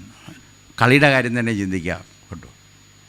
ആ കളി ഒരു പ്രാവശ്യം നമ്മൾ കണ്ടു, പിന്നെ രണ്ടാമത് ഒന്നുകൂടെ കാണുന്നുണ്ട്, ഒരു ടെൻഷനും ഇല്ല. കാരണം എന്നാണെന്നറിയാമോ? റീറണ്ണാ ഇതിൻ്റെ ഔട്ട്കം. നമുക്ക് ഈ ദൈവം തമ്പുരാന് ഈ ലോകത്ത് നടക്കുന്നതെല്ലാം റീറണ്ണാണ്. Everything is a rerun. അപ്പോൾ ഇത് തമ്പുരാൻ്റെ ജ്ഞാനത്തിൽ ഇത് നേരത്തെ കണ്ടു. അപ്പോൾ ഈ എരിഹോയിലേക്കുള്ള വഴിയാത്രയിൽ ഒരുത്തൻ ഈ അത്തിയുടെ മുകളിൽ ഇരിക്കുന്നെന്ന് നേരത്തെ കണ്ട് ആ വിളി അന്ന് നടന്നപ്പോൾ അവൻ തിരഞ്ഞെടുത്തു എന്ന് മനസ്സിലാക്കി. തിരഞ്ഞെടുത്തത് കൊണ്ട് ആ വിളി പിന്നെയും വന്നു. ഇത് മനസ്സിലാക്കാൻ പ്രയാസമാണ്. ചിന്തിച്ചാൽ ചിലപ്പോൾ എനിക്ക് തോന്നുന്നു ബുദ്ധിഭ്രമം പോലും വരാൻ സാധ്യതയുണ്ട്. The only thing you can say is praise the Lord. കർത്താവേ, എന്നെ നീ കണ്ടതിനായി സ്തോത്രം. ഞാനിപ്പോൾ ഒരു ഉദാഹരണം പറയുമ്പോൾ മനസ്സിലാവും. ഈ മത്തായിയുടെ സുവിശേഷം 20-ാമത്തെ അധ്യായത്തിൽ കുറച്ച് പേരെ മെനക്കെട്ടിങ്ങനെ നിൽക്കുക. പുലർച്ചയ്ക്ക് വന്നപ്പം വിളിച്ചു അവരെ. പിന്നെ 6 മണി നേരത്തും വിളിച്ചു, 9 മണി നേരത്തും വിളിച്ചു. അപ്പോൾ ഒരു കൂട്ടരോട് ചോദിച്ചു, നിങ്ങളെന്താ ഇപ്പോഴും ഇവിടെ നിൽക്കുന്നത്? അതിന് അവരൊരു ഉത്തരം പറഞ്ഞു, ഞങ്ങളെ ആരും വിളിച്ചിട്ടില്ല. അപ്പോൾ ഇവിടെ ഇരിക്കുന്ന നമുക്ക് നിരാശയില്ലാതെ പറയാൻ കാരണം എന്നാണെന്നറിയാം? വിളിച്ചു കേട്ടോ. വിളിച്ചില്ലായിരുന്നെങ്കിൽ നമ്മളിപ്പോൾ പറയേണ്ട ഒരു വാചകമാണ്, മെനക്കെടാനുള്ള കാരണം ഞങ്ങളെ ആരും ലോകസ്ഥാപനത്തിന് മുമ്പേ അവൻ എന്നെ തിരഞ്ഞെടുക്കുകയും കാലത്തിൻ്റെ തികവിങ്കൽ in the fullness of time ആ വചനം എൻ്റെ ഹൃദയത്തിലേക്ക് തമ്പുരാൻ്റെ നിയോഗപ്രകാരം അയക്കുകയും എന്നെ വിളിച്ചവൻ്റെ വകയാക്കുകയും ചെയ്ത ദൈവകൃപയ്ക്ക് ദൈവത്തിന് സ്തോത്രം. അതുകൊണ്ടാണ് കർത്താവിൽ പ്രസിദ്ധനായ D.L. മൂഡി, ഒരു മനുഷ്യൻ മദ്യപിച്ച് ഇങ്ങനെ ഒരു ബാലൻസും ഇല്ലാതെ ഇങ്ങനെ ക്രിസ് ക്രോസ് നടക്കുക റോഡിൽ കൂടെ. നമ്മളെയൊക്കെ ആയിരുന്നു ചിരിച്ചു പോയേനെ, കാരണം ബാലൻസ് ഇല്ലാതെ നടക്കുന്ന, മദ്യപിച്ച് ലെവലില്ലാതെ പോവുക. അദ്ദേഹം ഉടനെ പറഞ്ഞു, there goes D.L. Moody but for the grace of God. ദൈവകൃപ ഇല്ലായിരുന്നേൽ ആ പോകുന്നത് ആരായിരിക്കുമെന്നറിയോ? D.L. മൂഡി. വിളിച്ചു എന്നുള്ള ഭാഗ്യത്തിനായി ദൈവത്തിന് ധാരാളമായി സ്തോത്രം ചെയ്യണം. വിളിക്കുന്നത് വിവിധ രീതിയിലാണ്. ലുദിയായെ വിളിച്ചത് നദീതീരത്തിരുന്ന് ദൈവവചനം കേട്ടപ്പോൾ ദൈവം തമ്പുരാൻ അവരുടെ ഹൃദയത്തെ തുറന്നു. അപ്പോസ്തലപ്രവൃത്തി 16:14. അപ്പോസ്തലനായ പൗലോസിനെ അപ്പോസ്തലപ്രവൃത്തി 9:4 കുതിരപ്പുറത്തു നിന്ന് താഴെയിട്ട് അവൻ്റെ കാഴ്ച നഷ്ടപ്പെടുത്തി. അങ്ങനെയാണ് വിളിച്ചത്. ഡ്രമാറ്റിക് ആയിരിക്കാം, ഗോൾ ഡ്രമാറ്റിക് അല്ലായിരിക്കാം. ശാന്തമായിരുന്ന ദൈവവചനം കേട്ടപ്പോൾ ലുദിയായുടെ ഹൃദയം തുറന്ന പോലെ ആയിരിക്കാം. അല്ല, പൗലോസ് അപ്പോസ്തലനുണ്ടായതുപോലെ വലിയ ഒരു ഡ്രമാറ്റിക് എക്സ്പീരിയൻസ് ഉണ്ടാകാം. പക്ഷെ ഒരു കാര്യം 2 പേർക്കും അറിയാം, ലുദിയായ്ക്കും അറിയാം, പൗലോസിനും അറിയാം, പൊതുവിലുള്ള രക്ഷയുടെ അനുഭവക്കാരാണ്. ജീവിതത്തിൽ കർത്താവ് വിളിച്ചു, വേർതിരിച്ചു. ഈ വിളിയെക്കുറിച്ച് 3 രീതിയിൽ വേദപുസ്തകം ചിത്രീകരിച്ചിട്ടുണ്ട്. ഒന്ന്, ഫിലിപ്പ് ലേഖനം 3-ാമത്തെ അധ്യായത്തിൻ്റെ 14-ാമത്തെ വാക്യത്തിൽ ഉന്നത വിളി, പരമവിളി എന്നൊരു വാക്ക് ഉപയോഗിച്ചിട്ടുണ്ട്. എന്താ വാക്കിൻ്റെ അർത്ഥം? പരമവിളി, ഹൈ കോളിംഗ്. എന്തുകൊണ്ടാണ് ഇതിന് ഹൈ കോളിംഗ് എന്ന് പറയാൻ കാരണം? ഇത് നമ്മെ വിളിക്കുന്നത് നമ്മെ ഒരു ഉന്നതമായ പദവിയിലേക്കാണ്, ദൈവമക്കളായി തീരാൻ. കാൺമീൻ നാം ദൈവമക്കൾ എന്ന് വിളിക്കപ്പെടുവാൻ. യോഹന്നാൻ്റെ സുവിശേഷം 1:12 യോഹന്നാൻ 8:17 കർത്താവിനോട് ചേർന്ന കൂട്ടവകാശികളായി തീരാൻ ദൈവം നമ്മെ വിളിച്ചിരിക്കുന്നു. അതുകൊണ്ടാണ് സ്വാതന്ത്ര്യത്തിലേക്ക് വിളിച്ചിരിക്കുന്ന വിളിയാണ്. ഗലാത്യ ലേഖനം 5:13 നാം അത് കാണുന്നു. Call to freedom, slavery to freedom. മത്തായിയുടെ സുവിശേഷം 11-ാമത്തെ അധ്യായത്തിൻ്റെ 28 മുതൽ 30 വരെയുള്ള വാക്യത്തിൽ വിളിച്ചിരിക്കുന്നത് നമ്മുടെ നുകത്തിൻ്റെ കീഴിൽ നിന്ന് കർത്താവിൻ്റെ നുകം എടുക്കാൻ. ഉണ്ടോ? എൻ്റെ നുകമേറ്റ് എന്നോട് അല്പം കൂടെ മനസ്സിലാക്കാനുള്ള എളുപ്പം, ഫ്രം സെൽഫ് ടു ക്രൈസ്റ്റ്. സ്വയത്തിൽ നിന്ന് കർത്താവിൻ്റെ അടുക്കിലേക്ക് വരാനാണ് കർത്താവ് വിളിച്ചിരിക്കുന്നത്. സ്വയത്തെ ഉപേക്ഷിച്ച് യേശു കർത്താവിൻ്റെ നുകമെടുക്കാൻ യേശു ക്രിസ്തുവിനായി വിളിക്കപ്പെട്ടവരാണ് നാം. 2 ഇപ്രകാരം നാം വായിക്കുന്നു. 2 തിമോത്തിയോസ് 1:9 പറഞ്ഞിരിക്കുന്നു, ഇതൊരു വിശുദ്ധ വിളിയാണ്. It's a holy call. അതിൻ്റെ കാരണം എന്നാണെന്നറിയാമോ? നമ്മെ വിളിച്ചിരിക്കുന്നത് 1 തെസ്സലോനിക്കർ 4:7 പറഞ്ഞിരിക്കുന്നു, അശുദ്ധിക്കല്ല വിശുദ്ധിക്കത്രേ ദൈവം നമ്മെ വിളിച്ചിരിക്കുന്നു. അപ്പോൾ ദൈവം നമ്മെ വിളിച്ചിരിക്കുന്നത് പരമവിളിയാണ് എന്ന് മാത്രമല്ല, വിശുദ്ധരും നിഷ്കളങ്കരുമായി ജീവിക്കേണ്ടതിന് ദൈവം നമ്മെ വിളിച്ചിരിക്കുന്നു. It's is a holy call. ഈ മനുഷ്യർ നമ്മെ വിളിച്ച് ഓരോ പദവിയിലൊക്കെ ആക്കും. ആ വിളി കൊണ്ട് നമുക്ക് ആ പദവി ലഭിക്കുകയും ചെയ്യും. എന്നാൽ ആ പദവിക്ക് വേണ്ടിയ ഗ്രേസ് നമ്മുടെ ഉള്ളിൽ ഉണ്ടാകണമെന്നില്ല. ആ ദൈവം തമ്പുരാൻ്റെ വിളിക്കുള്ള പ്രത്യേകത, നമ്മെ വിളിച്ച് ആ ഉന്നത സ്ഥാനത്ത് എത്തിക്കുമ്പോൾ ആ ഉന്നത സ്ഥാനത്തിരിക്കത്തക്കവണ്ണമുള്ള കൃപ നമ്മുടെ ഉള്ളിൽ തരുന്നതാണ് ദൈവത്തിൻ്റെ വിളി. Hallelujah. That call puts that grace in you to fulfil that status. അപ്പോൾ ദൈവത്തിൻ്റെ മക്കളായി ജീവിക്കത്തക്കവണ്ണമുള്ള കൃപ നമ്മുടെ ഉള്ളിൽ തരുന്നതാണ് ദൈവത്തിൻ്റെ വിളി. അതുകൊണ്ടാണ് പറഞ്ഞിരിക്കുന്നത് വിശുദ്ധ വിളി. അത് ദൈവം നമ്മുടെ ഉള്ളിൽ തരുന്നു. 3ാമത് പറഞ്ഞിരിക്കുന്നു, ഇത് സ്വർഗീയ വിളിയാണ്. ഈ വിളി നമ്മെ വിളിച്ചിരിക്കുന്നത് ഇരുട്ടിൽ നിന്ന്, അന്ധകാരത്തിൽ നിന്ന് അത്ഭുത പ്രകാശത്തിലേക്ക്. 1 പത്രോസ് 2:9 പറഞ്ഞിരിക്കുന്നു. എന്തുകൊണ്ടാണ് ഇത് ഈ സ്വർഗീയ വിളി എന്ന് പറയാൻ കാരണം? ഇതിൻ്റെ സോഴ്സ് സ്വർഗീയമായതാണ്. ഇതൊരിക്കൽ എത്തിക്കുന്നതും അവിടെയാണ്, മഹത്വത്തിലാണ്. ഈ source is also from heaven and also we are destined for glory. അപ്പോൾ നമ്മെ വിളിച്ചിരിക്കുന്നത് സ്വർഗീയ വിളി കൊണ്ടാണ്. ഇവിടെ കയറി വരിക എന്നുള്ളതൊരിക്കൽ നാം കേൾക്കും. ദൈവത്തിന് സ്തോത്രം. അപ്പോൾ ദൈവം നമ്മെ കൃപയാൽ വിളിച്ചിരിക്കുന്നു. അപ്പോൾ ദൈവമക്കളുടെ 1ാമത്തെ പദവി, വി ആർ കോൾഡ് പീപ്പിൾ. അപ്പോൾ ഈ അപ്പോസ്റ്റസി അല്ലെങ്കിൽ വിശ്വാസത്യാഗമുള്ള സമൂഹത്തിന് നടുവിൽ പാർക്കുമ്പോൾ നാം പൊതുവിലുള്ള രക്ഷ അനുഭവിച്ച് നാം 1ാമത് ദൈവത്തിൻ്റെ വിളി കേൾക്കാൻ ഭാഗ്യം ലഭിച്ചവരാണ്. ദൈവത്തിന് സ്തോത്രം. താൻ വിളിച്ചു, ഞാൻ പിൻചെന്നു, സ്വീകരിച്ചു തൻ ശബ്ദത്തെ. ഭാഗ്യനാൾ ഭാഗ്യനാൾ, യേശുവിൻ്റെ പാപം. 2ാമത് നോക്കിക്കാട്ടെ, നാം പിതാവിനാൽ സ്നേഹിക്കപ്പെട്ടവരാണ്. അങ്ങനെയാണ് നാം വായിക്കുന്നത്, വി ആർ ലവ്ഡ് പീപ്പിൾ. എന്തൊരു വലിയ ഭാഗ്യം ഇല്ലയോ? കർത്താവ് നമ്മളെ സ്നേഹിച്ചു. എഫേസ്യ ലേഖനം 1:6 പറഞ്ഞിരിക്കുന്നു, സ്നേഹത്തിൽ നമ്മെ മുൻനിയമിച്ചു. നമ്മെ സ്നേഹിച്ചു എന്ന് പറയുമ്പോൾ സ്നേഹിക്കാൻ യോഗ്യത ഉണ്ടായിട്ട് സ്നേഹിച്ചതല്ല, സ്നേഹിക്കാൻ യോഗ്യതയില്ലാത്ത നമ്മെ കർത്താവ് സ്നേഹിച്ചു. സ്നേഹിക്കാൻ യോഗ്യരാക്കി തീർക്കത്തക്കവണ്ണം ദൈവം നമ്മെ സ്നേഹിച്ചു. ആവർത്തന പുസ്തകം 7:7 ഇസ്രായേൽ ജനത്തോട് പറയുന്നുണ്ട്, നിങ്ങൾ സകല ജാതികളെക്കാളും പെരുപ്പമുള്ളവരായതുകൊണ്ടല്ല യഹോവ നിങ്ങളെ പ്രിയപ്പെട്ട് തിരഞ്ഞെടുത്തത്, യഹോവ നിങ്ങളെ സ്നേഹിക്കുന്നത് കൊണ്ടും നിങ്ങളുടെ പിതാക്കന്മാരോട് ചെയ്ത സത്യം കൊണ്ടും. നിങ്ങളെ തിരഞ്ഞെടുത്തതിൻ്റെ കാരണം ബിക്കോസ് ഐ ലവ്ഡ് യു. അപ്പോൾ ഒന്ന് ചിന്തിച്ചോണേ, എന്തുകൊണ്ട് കർത്താവ് സ്നേഹിച്ചെന്ന് ചിന്തിച്ചാൽ ഒറ്റ കാരണമേ ഉള്ളൂ, കർത്താവ് സ്നേഹിച്ചു. He decided to love. നമുക്ക് മനസ്സിലാകുന്നില്ല, കർത്താവ് നമ്മെ സ്നേഹിച്ചു. നോക്കിക്കട്ടെ, 3 കാര്യം അതിനോടുള്ള ബന്ധത്തിൽ. 1ാമത്, തൻ്റെ സ്നേഹം നമ്മുടെ മേൽ വെച്ചു ദൈവം. അപ്പോസ്തല പ്രവൃത്തി 13:48 ദൈവവചനം കേട്ട് വിശ്വസിച്ചവരാരാണെന്ന് അപ്പോസ്തലൻ അവിടെ പറഞ്ഞിട്ടുണ്ട്. നിത്യജീവനായി നിയമിക്കപ്പെട്ടവർ. നിത്യജീവനായി നിയമിക്കപ്പെട്ടവർ, തമ്പുരാൻ്റെ ഇഷ്ടത്തിൽ വന്നിട്ടുള്ളവരെ ദൈവം സ്നേഹിച്ചു.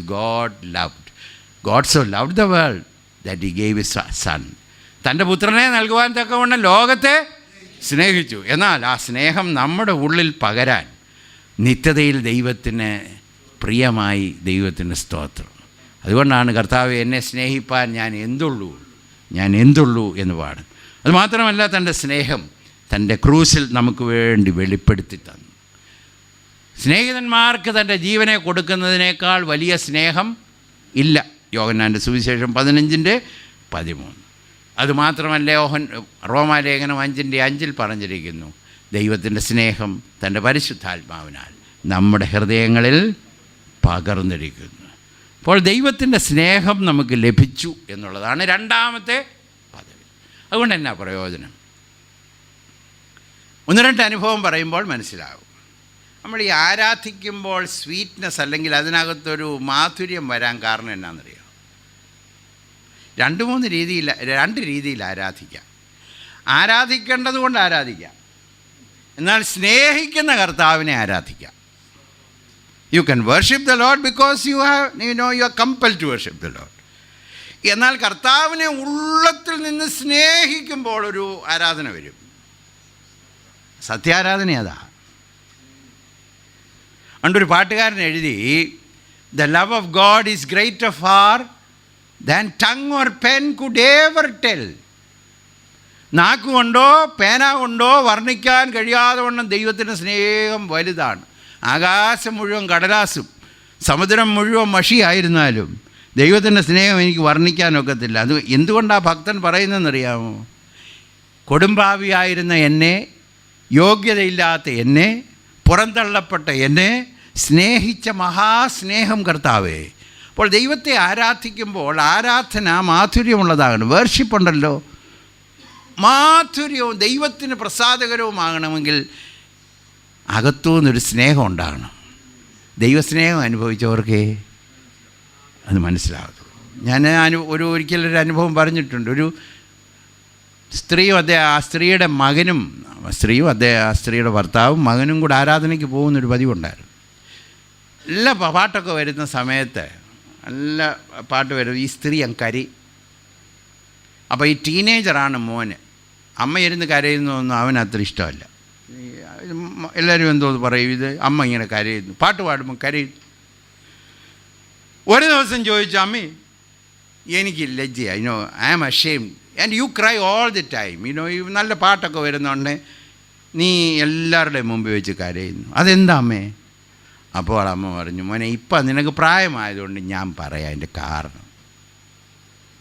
ഞാൻ ജനിച്ച വീട്ടിൽ, എന്നെ അബ്യൂസ് ചെയ്ത വീട്ടിലാണ് ഞാൻ ജനിച്ചത്. എൻ്റെ ജീവിതത്തിൽ വന്ന പുരുഷന്മാരെല്ലാം എന്നെ വേദനിപ്പിച്ചതേ ഉള്ളൂ. അങ്ങനെ ഇരിക്കുന്ന സമയത്താണ് നിൻ്റെ പിതാവ് എന്നോട് സുവിശേഷം പറഞ്ഞത്. ഞാൻ കർത്താവിലായി തീർന്നു കഴിഞ്ഞപ്പോൾ നിൻ്റെ പിതാവ് എന്നെ വിവാഹം കഴിച്ചു. ഞാൻ കർത്താവിൽ ആയിത്തീർന്നു, ദൈവവൈതലായി.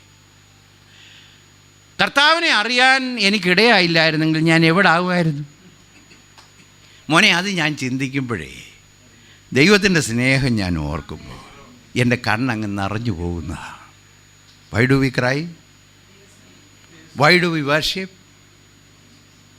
ആരാധനയ്ക്ക് സ്വീറ്റ്നെസ് വരുന്നതിൻ്റെ കാരണം ദൈവത്തിൻ്റെ സ്നേഹം നമ്മുടെ ഉള്ളിൽ വന്നതുകൊണ്ടാണ്. Praise the Lord, hallelujah. 2, ജീവിതം ഓർഡറിൽ വരുന്നതിൻ്റെ കാരണം എന്നാണെന്നറിയോ? ജീവിതം റിഫൈൻഡ് ആകുന്നതിൻ്റെ കാരണം എന്നാണെന്നറിയോ? വിശുദ്ധ ജീവിതത്തിന് വേണ്ടി ഹൃദയത്തിനകത്ത് ആഗ്രഹം വരുന്നത്. പൂർണ്ണ വിശുദ്ധി എന്ന് ഞാൻ ഒരിക്കലും പറയത്തില്ല, എന്നാൽ വിശുദ്ധ ജീവിതത്തിന് വേണ്ടി, ക്ലീൻ ലൈഫിന് വേണ്ടി അകത്തുനിന്നൊരാഗ്രഹം വരുന്നതിൻ്റെ കാരണം എന്നാണെന്നറിയോ? ദൈവം എന്നെ സ്നേഹിച്ചില്ലയോ? ഇപ്പോൾ ഒരു പാട്ടിൻ്റെ ചരണം പറയുമ്പോൾ മനസ്സിലാകും. പാപത്തെ സ്നേഹിപ്പാൻ ഞാൻ ഇനി പോകുമോ? ദൈവത്തിൻ്റെ പുത്രൻ ശാപത്തിലായില്ലയോ? How can I go and sin again? അപ്പോൾ ജീവിതത്തിൽ പല കാര്യത്തിൽ നിന്നും വേർപെട്ട് നിൽക്കുന്നത് ശിക്ഷ പേടിച്ചല്ല, ന്യായവിധി വരുമെന്ന് പേടിച്ചല്ല മാറി നിൽക്കുന്നത്. എന്തുകൊണ്ടാണ് അതിൽ നിന്നൊക്കെ ഒഴിഞ്ഞു നിൽക്കുന്നതെന്നറിയാമോ? ഞാൻ എൻ്റെ കർത്താവിനെ സ്നേഹിക്കുന്നു. അപ്പോൾ ഈ കൂട്ടരാരാ? സ്നേഹിക്കപ്പെട്ടവരാ, ഇല്ലേ? That gives us good quality worship. ദൈവത്തെ സ്നേഹിക്കുകയും ദൈവം സ്നേഹിക്കുകയും ചെയ്ത ദൈവമക്കൾ ഒരുമിച്ചിരുന്ന് ആരാധിക്കുമ്പോൾ കർത്താവിനെ ഉള്ളുകൊണ്ട് സ്നേഹിക്കുന്നത് കൊണ്ട് കർത്താവിനെ മഹത്വപ്പെടുത്തുന്നു. ജീവിതത്തിന് വ്യത്യാസം ജീവിത സ്വഭാവത്തിന് വ്യത്യാസം, ആഗ്രഹങ്ങൾക്ക് വ്യത്യാസം, മ്ലേച്ഛതകളിൽ നിന്നും അശുദ്ധിയിൽ നിന്നും മാറി ജീവിക്കുന്നതിൻ്റെ കാരണം കർത്താവിൻ്റെ സ്നേഹം നമ്മുടെ ഉള്ളിൽ പകർന്നു. Price the Lord. ഇപ്പോൾ വിളിക്കപ്പെട്ടവർ മാത്രമല്ല, സ്നേഹിക്കപ്പെട്ടവരല്ലേ. സ്നേഹിക്കപ്പെട്ടത് കൊണ്ട് മൂന്നാമതൊരു കാര്യം കൂടെ ഉണ്ട്. കർത്താവിനെ ശുശ്രൂഷിക്കുന്നത് എന്തുകൊണ്ടാണ്? അയ്യോ, ഇത്രയേ സ്നേഹം ഞാൻ അനുഭവിച്ചാൽ ഈ കർത്താവിനെ ഞാൻ ശുശ്രൂഷിക്കണ്ടായോ? അപ്പോസ്തലനായ പൗലോസ് എന്താ പറഞ്ഞ്? ക്രിസ്തുവിൻ്റെ സ്നേഹം എന്നെ, ലവ് ഓഫ് ക്രൈസ്റ്റ്. പൗലോസേ, എത്ര പ്രാവശ്യം അടിയേറ്റു, കപ്പൽ ഛേദം, ഉറക്കിളപ്പ്, നഗ്നത, പട്ടിണി. Why do you do this? Oh, അതെനിക്ക് തന്നിരിക്കുന്ന നിയോഗം, അതുകൊണ്ടല്ല. ക്രിസ്തുവിൻ്റെ സ്നേഹം എന്നെ. അപ്പം ദൈവമക്കൾ ആരാ? കോൾഡ് പീപ്പിൾ, വിളിക്കപ്പെട്ടവരാണ്. ദൈവമക്കൾ ആരാണ്? സ്നേഹിക്കപ്പെട്ടവരാണ്. ഒരു വീട്ടിലൊരു നായുണ്ടായിരുന്നു. കണ്ണ് കാണത്തില്ല. ചിലപ്പോൾ ഈ വളർത്തുന്ന നായ്ക്ക് കാഴ്ച അങ്ങ് പോകുന്നുണ്ട്. പിന്നെ ഇപ്പോൾ അവർക്ക് സ്നേഹമുള്ളതുകൊണ്ട് കളഞ്ഞില്ല. പിന്നെ കാല് മസിലൊക്കെ വീക്കായി. ഈ പുറകിലത്തെ കാലിങ്ങനെ വലിച്ചുകൊണ്ടാണ് നടക്കുക. കണ്ടുകൊണ്ട് നിൽക്കുന്നത് തന്നെ പ്രയാസം കേട്ടോ. അപ്പം ആ വീട്ടിലൊരു വിരുന്നുകാരൻ വന്നു. അപ്പം ഇതിനെ കണ്ടുകൊണ്ട് ചോദിച്ചു, ഈ നായയുടെ പേരെന്തുവാന്ന് ചോദിച്ചു. ഞങ്ങളവനെ വിളിക്കുന്നത് ലക്കി എന്നാന്ന് പറഞ്ഞു. We call him lucky. ഒരുപാട് കുറവൊക്കെ ഉണ്ട്, എങ്കിലും തമ്പുരാൻ നമ്മെ ലക്കി എന്ന് വിളിക്കാൻ, സ്നേഹിക്കാൻ ഇടയായി. ദൈവത്തിന് സ്തോത്രം. നമ്മൾ ആരാണ്? വിളിക്കപ്പെട്ടവർ. 2, നാം സ്നേഹിക്കപ്പെട്ടവരാണ്. ഇനി നോക്കിക്കാട്ടെ, സൂക്ഷിക്കപ്പെട്ടവർ. അങ്ങനെയാണ് നാം ക്രിസ്തുവിനായി സൂക്ഷിക്കും. അപ്പോൾ ഇങ്ങനെയുള്ള കാലഘട്ടത്തിൽ ജീവിക്കുമ്പോൾ നമുക്കൊരു ഭദ്രത ആവശ്യമാണ്. എന്തോ ഒരു സന്തോഷം. കർത്താവിനെ വിളിച്ചു എന്ന് മാത്രമല്ല, കർത്താവിനെ സ്നേഹിച്ചു എന്ന് മാത്രമല്ല, കർത്താവിനെ സൂക്ഷിക്കുന്നു. ഗോഡ്സ് പ്രൊട്ടക്ഷൻ, ദൈവത്തിൻ്റെ പ്രത്യേക ഭദ്രത. ആ വാക്കിൻ്റെ അർത്ഥം ശ്രദ്ധിക്കുക. To pay attention, to keep under guard and maintain. സൂക്ഷിക്കുക എന്ന് പറയുമ്പോൾ 3 കാര്യം അതിനകത്തുണ്ട്. നോക്കിക്കൊണ്ടിരിക്കുക, ശ്രദ്ധിക്കുക, സംരക്ഷണത്തിൽ കാക്കുക, പരിപാലിക്കുക. അപ്പോൾ ദൈവമക്കൾ ആരാണ്? അവൻ്റെ ദൃഷ്ടിയിൽ എപ്പോഴും നാം ഇരിക്കുന്നു. 2, അവൻ്റെ ശ്രദ്ധ എപ്പോഴും എൻ്റെ മേലിരിക്കുന്നു. തൻ്റെ സംരക്ഷണ വലയം എനിക്ക് ചുറ്റുമുണ്ട്. തൻ്റെ പരിപാലനം എനിക്ക് ഉണ്ട്. അപ്പോൾ പൊതുവിലുള്ള രക്ഷയിൽ അനുഭവസ്ഥരായ ദൈവമക്കൾ ആരാണ്? വിളിക്കപ്പെട്ടവരും സ്നേഹിക്കപ്പെട്ടവരും സൂക്ഷിക്കപ്പെട്ടവരുമാണ്. ഇതിൻ്റെ 25-ാമത്തെ വാക്യം നോക്കിക്കാട്ടെ. നമ്മെ സൂക്ഷിപ്പാൻ അവൻ ശക്തനാണ്. സൂക്ഷിപ്പാൻ അവൻ ശക്തനാണ്. 1 പത്രോസ് 1:14 പറഞ്ഞിരിക്കുന്നു, ദൈവശക്തിയാൽ കാക്കപ്പെടുന്ന അവൻ. സൂക്ഷിപ്പാൻ ശക്തനെന്ന് മാത്രമല്ല, ഏബിൾ ടു കീപ്പെന്ന് മാത്രമല്ല, അതിനുള്ള ബലം അവന് ഉണ്ട്. അതുമാത്രമല്ല, ദൈവത്തിൻ്റെ പദ്ധതി തന്നെ സൂക്ഷിക്കാനാണ്. റോമാലേഖനം 8:29-30 അറിയാം. താൻ വിളിച്ചവരെ നീതീകരിച്ചവരെ തേജസ്കരിച്ചു. താൻ മുന്നറിഞ്ഞവരെ വിളിച്ചവരെ നീതീകരിച്ചവരെ തേജസ്കരിച്ചു വരികക്കുന്നു. അപ്പോൾ ദൈവത്തിൻ്റെ പദ്ധതിയിൽ പൂർത്തീകരിക്കുന്നത് വരെയും നമ്മെ സൂക്ഷിപ്പാൻ അവൻ ബാധ്യസ്ഥനാണ്. ദൈവത്തിന് സ്തോത്രം. ദൈവം എങ്ങനെയാണ് സൂക്ഷിക്കുന്നത്? തൻ്റെ സ്നേഹത്താൽ. ക്രിസ്തുവിൻ്റെ സ്നേഹത്തിൽ നമ്മെ വേർപിരിക്കുന്നത്, തന്നോട് പറ്റിച്ചേർത്ത് വെച്ചിരിക്കുന്ന ഒറ്റ കാരണം ഇസ് ലവ്. 2, തൻ്റെ പ്രാർത്ഥന. കർത്താവ് പ്രാർത്ഥിച്ചു. യോഹന്നാന്റെ സുവിശേഷം 17:15 കർത്താവ് പ്രാർത്ഥിച്ചു, നീ അവരെ സൂക്ഷിച്ചുകൊള്ളണമേ, ഈ ലോകത്തിൽ അവർ പാർക്കുന്നു. Father keep them. പത്രോസിന് വളരെ വ്യക്തമായിട്ട് ഈ സത്യം അറിയാം. വിശ്വാസത്തിൽ താൻ നഷ്ടപ്പെട്ടു പോകാതിരുന്നതിൻ്റെ ഒറ്റ കാരണം അവൻ്റെ വിശ്വാസ ജീവിതത്തിന് വേണ്ടി പ്രാർത്ഥിച്ചൊരു കർത്താവാണ്. ഹല്ലേലൂയ. അതുമാത്രമല്ല, അവൻ്റെ വാച്ച്ഫുൾ ഐസ്, അവൻ്റെ ദൃഷ്ടിയാൽ നമ്മെ നടത്തുന്നു. അതുമാത്രമല്ല, സൂക്ഷിപ്പാൻ അവൻ്റെ കരത്തിന് ബലമുണ്ട്.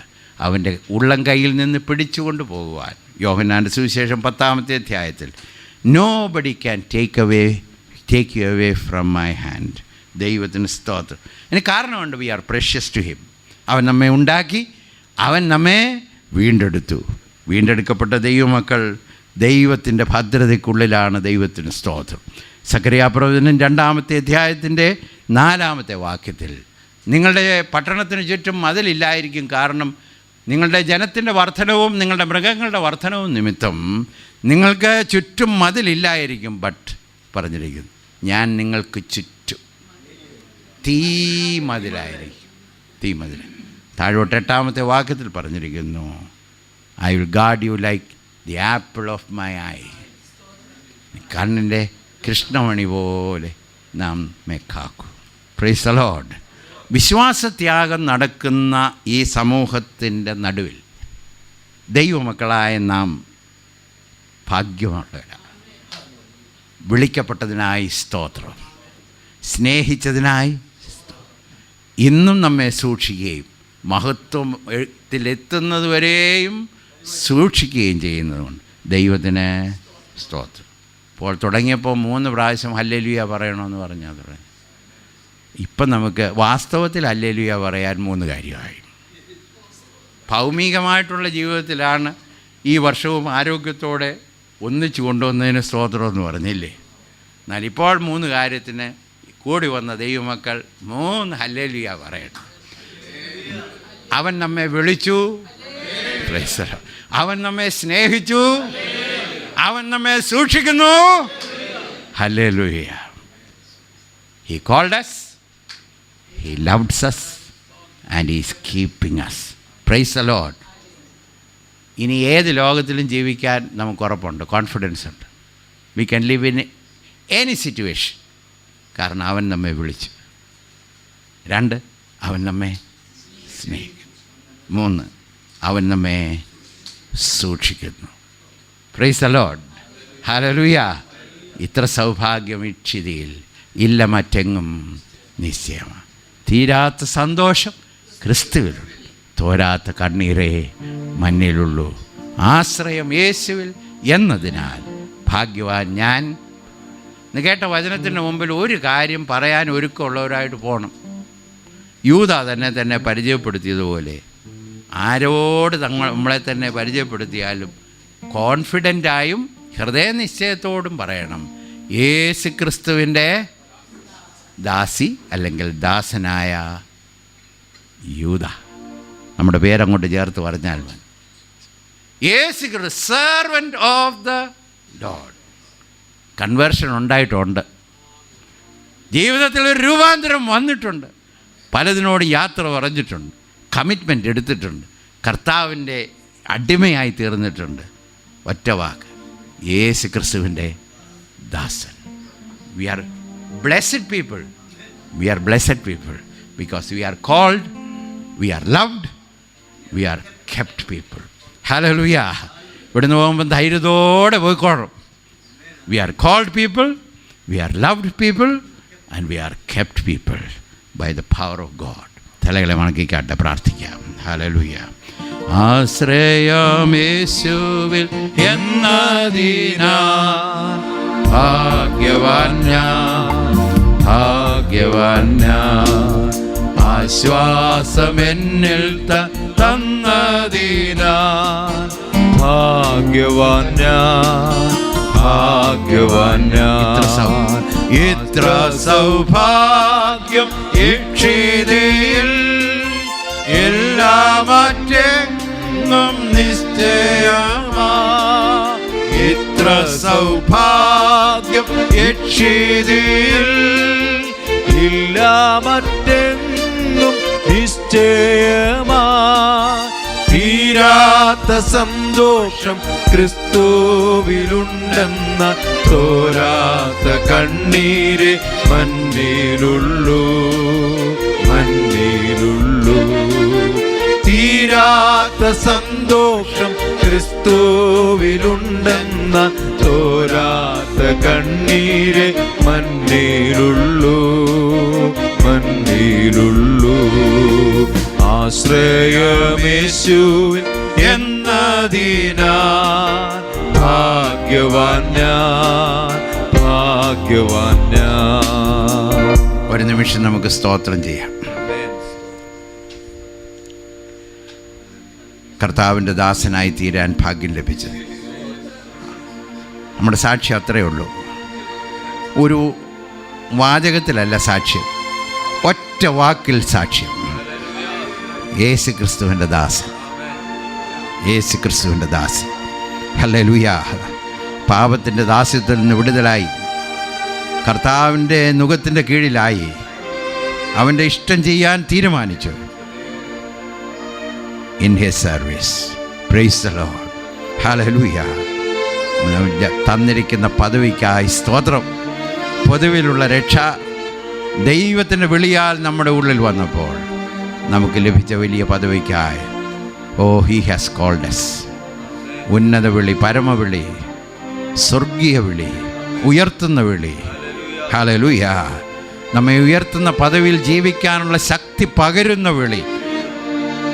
ദൈവം നമ്മെ സ്നേഹിച്ചതിനായി. ഹല്ലേലൂയ. നമ്മെ കണ്ടാൽ ആ പേര് വിളിക്കത്തില്ല, പക്ഷേ സ്വർഗത്തിലെ ദൈവം ആ മനോഹര പേര് വിളിച്ചു. നീ ഭാഗ്യവാനാണ്. ഹല്ലേലൂയ. You are lucky. ഒറ്റ കാരണമേ ഉള്ളൂ, അവൻ്റെ സ്നേഹം നമ്മുടെ മേൽ പകർന്നു. ഈ മരുഭൂമിയിൽ, ഈ ദോഷമുള്ള തലമുറയിൽ, ഈ കഷ്ടതയുടെ നടുവിൽ, ഈ ബ്രോക്കൺ വേൾഡിൽ എങ്ങനെ ജീവിക്കും? രോഗവും പ്രയാസവും ദുഃഖവും സങ്കടവും എതിർപ്പുകളും പോരാട്ടങ്ങളുമുള്ള ലോകത്തിൽ എങ്ങനെ ജീവിക്കും? We are kept. അവൻ്റെ സ്നേഹം നമ്മെ പൊതിഞ്ഞോളും. അവൻ്റെ കണ്ണ് നമ്മുടെ മേലുണ്ട്. അവൻ്റെ നീട്ടിയ ഭുജം നമ്മെ സൂക്ഷിക്കും. കണ്ണിൻ്റെ കൃഷ്ണമണി പോലെ നമ്മെ പാടും. Hallelujah, hallelujah, hallelujah. വീഴാതെ വണ്ണം നമ്മെ സൂക്ഷിച്ച് കളങ്കമില്ലാതെ തേജസ്സോടെ ആനന്ദത്തോടെ തേജസ്സിൽ നിർത്തുന്ന, ഞാൻ ആരെ വിശ്വസിച്ചിരിക്കുന്നു ഞാൻ അറിയും, അവൻ എൻ്റെ ഉപനിധി, അന്ത്യത്തോളം സൂക്ഷിപ്പാൻ അവൻ ശക്തൻ. Praise the Lord. ഹല്ലേലൂയ. ദൈവത്തിന് സ്തോത്രം ചെയ്യാൻ പ്രാർത്ഥിക്കാം.